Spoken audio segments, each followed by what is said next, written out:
আচ্ছা, তাহলে গত ক্লাসে গত লেকচারে আমরা যেটা দেখেছি যে একটা প্রোগ্রাম কাকে বলে এবং প্রোগ্রাম সি এর প্রোগ্রাম দেখতে কেমন হয়। এখন আমরা প্রোগ্রাম নিজেরা লিখবো, লিখলে আমরা বুঝতে পারবো যে প্রোগ্রাম কি করে ডেভেলপ করতে হয়। So this are the steps for developing a programme.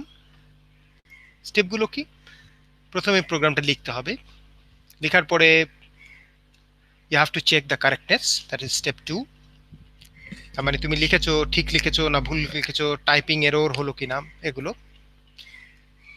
সবকিছু যদি ঠিক থাকে তাহলে এক্সিকিউট করতে হবে। তাহলে এই তিনটা স্টেপ তিনটা আলাদা আলাদা জায়গায় করতে পারো। যেমন প্রোগ্রাম লেখার জন্য তুমি Notepad, WordPad, even Microsoft Word ব্যবহার করতে পারো। কারেক্টনেস ঠিক আছে কিনা এটা জন্য তোমার কম্পাইলার লাগবে, কারণ সি এর নিয়ম অনুযায়ী লিখেছো কিনা সেটা সি এর কম্পাইলারই চেক করতে পারবে।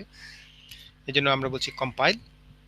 তারপরে এক্সিকিউট করার জন্য অপারেটিং সিস্টেমকে দিলেই সে এক্সিকিউট করে ফেলতে পারবে। তো এই তিনটা কাজ প্রোগ্রামার চাইলে তিনটা আলাদা আলাদা জায়গায় আলাদা আলাদা ভাবে করতে পারে, বাট এই তিনটা কাজই একসাথে করার জন্য কিছু সফটওয়্যার ডেভেলপ করা হয়েছে, যেগুলোকে বলা হয় ইন্টিগ্রেটেড ডেভেলপমেন্ট এনভায়রনমেন্ট, আইডিই।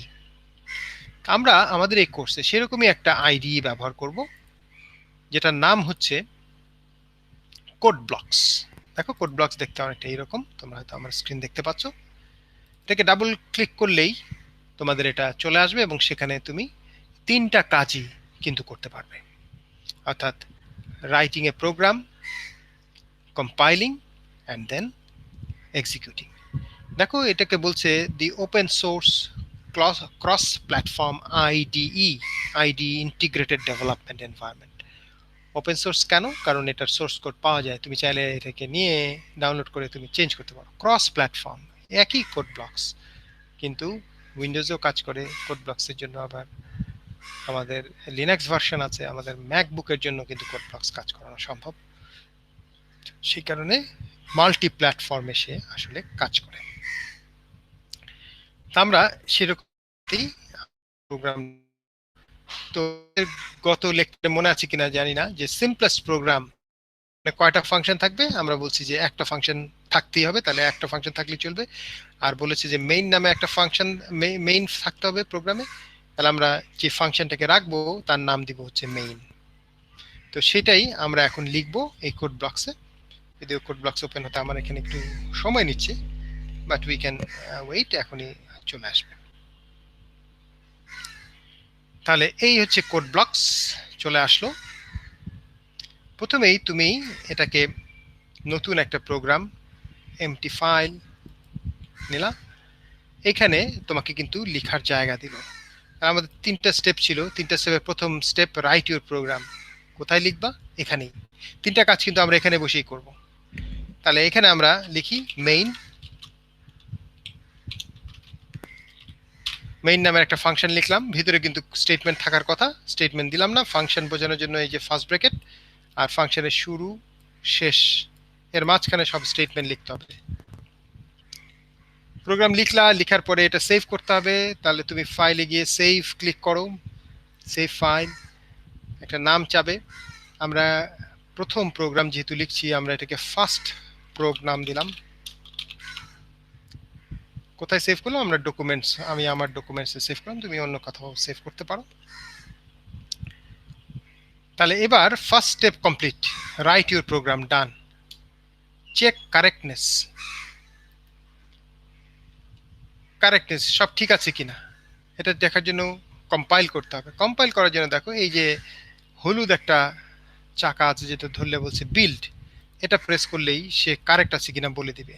কোথায় বলবে? দেখো নিচে একটা মেসেজ উইন্ডো আছে, এখানে এখনো সে কাজ করছে, কাজ করে এটার করসপন্ডিং আউটপুট বিল্ড মেসেজ কিন্তু এখানে সে দেখাবে। কোনো ভুল থাকলে দেখাবে, ভুল না থাকলেও দেখাবে। দেখো এটাকে বলছে build finished, 0 errors 0 warnings. So এটা সাকসেসফুল। তাহলে আমরা সেকেন্ড স্টেপও কমপ্লিট করলাম এবং এখানে বসে থেকে কিন্তু করলাম, এই কারণে এটা ইন্টিগ্রেটেড ডেভেলপমেন্ট এনভায়রনমেন্ট। ফাইনালি সবকিছু যেহেতু ঠিক আছে, আমরা কারেক্টনেস চেক করব। কারেক্টনেস চেক করার জন্য আমাদের কি করতে হবে? এক্সিকিউট করতে হবে, কারেক্টনেস চেক করার জন্য কম্পাইল করতে হবে, বিল্ড করলাম, এবার আমরা কারেক্ট যেহেতু আছে এক্সিকিউট করব। তাহলে এক্সিকিউট করার জন্য যে প্লে বাটন রান, তাহলে এটা তুমি দিলা, দেখো রান হলো। এখানে বলছে প্রসেস রিটার্ন, আসলে প্রোগ্রামে কিছুই নাই, সে কিছুই করেনি, এটা কিন্তু কোড ব্লকস নিজ থেকে এই অংশগুলো অ্যাড করেছে যে প্রসেস ফেরত চলে আসছে, এক্সিকিউশন টাইম কিরকম সেকেন্ড 0.192 সেকেন্ডস, যে প্রেস এনি কি টু কন্টিনিউ, তুমি প্রেস করলে চলে আসলো। তাহলে সিম্পলেস্ট ডু নাথিং প্রোগ্রাম। এবার আমরা একটু আগাই, ধরা যাক আমরা একটা মেসেজ দিতে যাচ্ছি ওয়েলকাম। ওয়েলকাম লিখতে গেলে আমাদের কতগুলো অক্ষর লিখতে হবে, WELCOME। তো এই আউটপুট যেটা আমরা বলেছি যে প্রথমে আউটপুট নিয়ে আমরা করব, আউটপুটের জন্য কিছু ফাংশন আছে। ফাংশন যেটাকে আমরা বলি বিল্ট ইন ফাংশন বা লাইব্রেরি ফাংশন, তাকে দিয়ে দিলেই সে কিন্তু আউটপুটের কাজ করতে পারে। যেমন প্রিন্টএফ নামে একটা ফাংশন আছে, প্রিন্টিং ফাংশন। ফাংশন মানে কিন্তু ফার্স্ট ব্র্যাকেট থাকবে, সেমিকোলন দিয়ে আমরা একটা স্টেটমেন্ট শেষ করি। এই এর মধ্যে এর ডাবল কোটেশনের ভিতরে যা দিবা সে কিন্তু তাই প্রিন্ট করবে। ধরো তুমি বললা ABC, আমরা এটাকে কম্পাইল এবং রান করে দেখি, দেখো ABC বলছে। তুমি বললা ওয়েলকাম, এটাকে বিল্ড করলা এবং তারপরে রান করলা, ওয়েলকাম। খেয়াল করো যে একসাথে বিল্ড অ্যান্ড রান এটা করতে পারো, তাহলে দুটা স্টেপ কম্বাইন করে ফেললা, যে এরর আছে কিনা চেক করা এবং এক্সিকিউট করা। এখানে তুমি আরেকটু ইম্পর্টেন্ট মেসেজ দিতে পারো, সে হ্যালো ওয়ার্ল্ড। সাধারণত যে কোনো সি এর বইয়ে তুমি দেখবা যে হ্যালো ওয়ার্ল্ড দিয়ে শুরু হয়, তাহলে তুমি বললা যে হ্যালো ওয়ার্ল্ড। আচ্ছা, সব সি এর বইয়ে হ্যালো ওয়ার্ল্ড দিয়ে শুরু হয় তাতে কিছু যায় আসে না। আমি একটা সি এর বই লিখছি যেটা আসলে শুরু হবে বিদায় পৃথিবী দিয়ে, সে বিদায় পৃথিবী।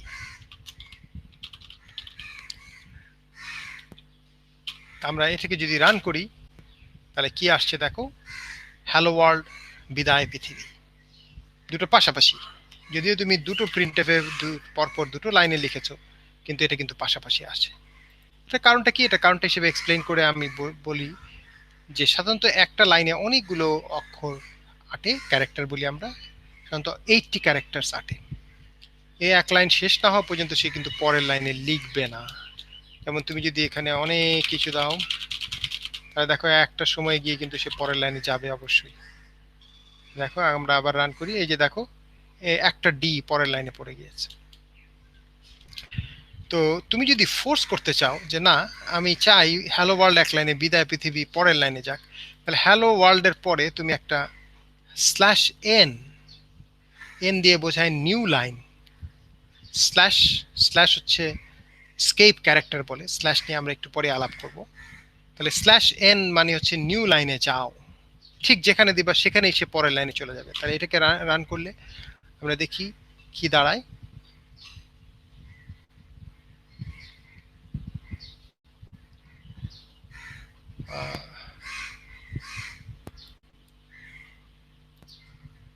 Hello world,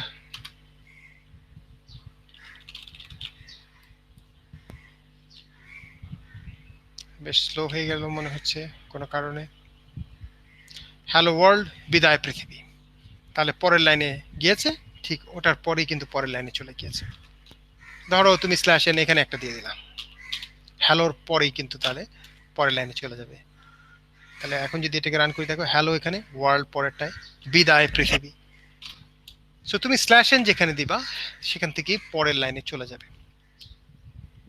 now what is slash? Slash হচ্ছে স্কেপ ক্যারেক্টার বলে। স্ল্যাশ দিয়ে তুমি কম্পিউটারকে বোঝাতে চাও যে পরের যে অক্ষরটা আছে তার স্পেশাল মিনিং আমি মিন করছি। কিছু কিছু অক্ষরের কিন্তু স্পেশাল মিনিং আছে, যেমন এন হচ্ছে এরকম একটা অক্ষর। এন এর নর্মাল মিনিং কি, লেটার। এন একটা অক্ষর, এন এর স্পেশাল মিনিং বোঝাতে চাইলে স্ল্যাশ এন দিতে হবে। এটা মানে কি, নিউ লাইন, নতুন লাইন। তাহলে যখন তুমি নর্মাল এন দিবা সেটা অক্ষর বুঝবে, আর যখন তুমি স্ল্যাশ সামনে একটা স্ল্যাশ বসিয়ে দিবা তখন সে বুঝবে যে না এন এর তো স্পেশাল মিনিং আমার মিন করছে। স্পেশাল মিনিংটা কি, নতুন লাইন, নতুন লাইনে যাও। তাহলে আমরা যদি এখানে শুধু এন দেই তাহলে কি দাঁড়ায় দেখো, তাহলে হ্যালো ওয়ার্ল্ড এন, পরের লাইনে কিন্তু যায়নি, অর্থাৎ নর্মাল মিনিংটা সে নিয়েছে। তুমি যদি স্ল্যাশ এন দাও তখনই একমাত্র পরের লাইনে যাবে, সে স্পেশাল মিনিংটা নেবে। আর কার কার স্পেশাল মিনিং আছে, আরো কয়েকজনের আছে, যেমন স্ল্যাশ এ, এ দিয়ে অ্যালার্ম বোঝায়, একটা শব্দ করবে। স্ল্যাশ এ দিলে দেখো এই যে একটা শব্দ করলো টুথ করে, আরেকটা দিলে দুইটা শব্দ করবে। তাহলে এটা দিয়ে হচ্ছে গিয়ে শব্দ। আচ্ছা, আরেকটা হচ্ছে স্ল্যাশ টি, ট্যাব। তাহলে বিদায় পৃথিবী, দেখো ট্যাব দিলে স্পেসটা একটু বেশি হচ্ছে, এখানে একটা স্পেসের বদলে এখন তিনটা স্পেস, একটু বড় স্পেস হচ্ছে। আরেকটা স্ল্যাশ টি দিলে আরেকটা আরো দুটো স্পেস হয়ে যাবে। তাহলে এরকম হচ্ছে। তাহলে আর কার কার আছে, তুমি যদি স্ল্যাশ প্রিন্ট করতে চাও, শুধু স্ল্যাশ দিলে তো হবে না, কারণ স্ল্যাশ দিয়ে তো সে বুঝতেছে যে পরের অক্ষরটার স্পেশাল মিনিং। তাহলে স্ল্যাশেরও দুটো মিনিং আছে। স্ল্যাশের নর্মাল মিনিং হচ্ছে যে স্কেপ বা স্পেশাল ক্যারেক্টার, আর তার স্পেশাল মিনিং হচ্ছে সে নিজে।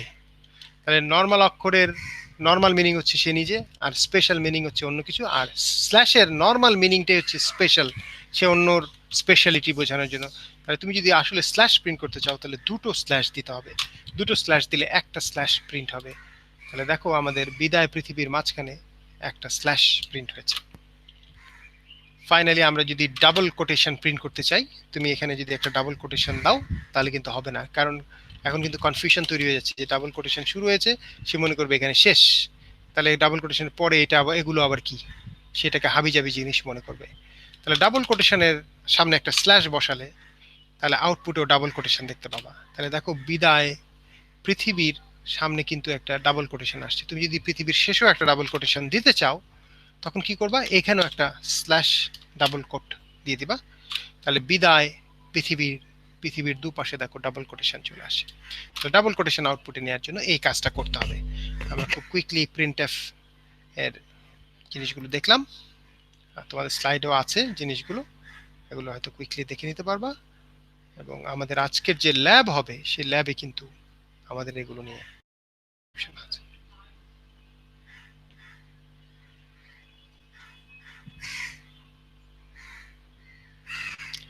আমি এই এখন যেগুলো আলাপ করলাম সেগুলো সবই তোমাদের স্লাইডে আছে, স্লাইডগুলো একটু দেখে নিতে হবে।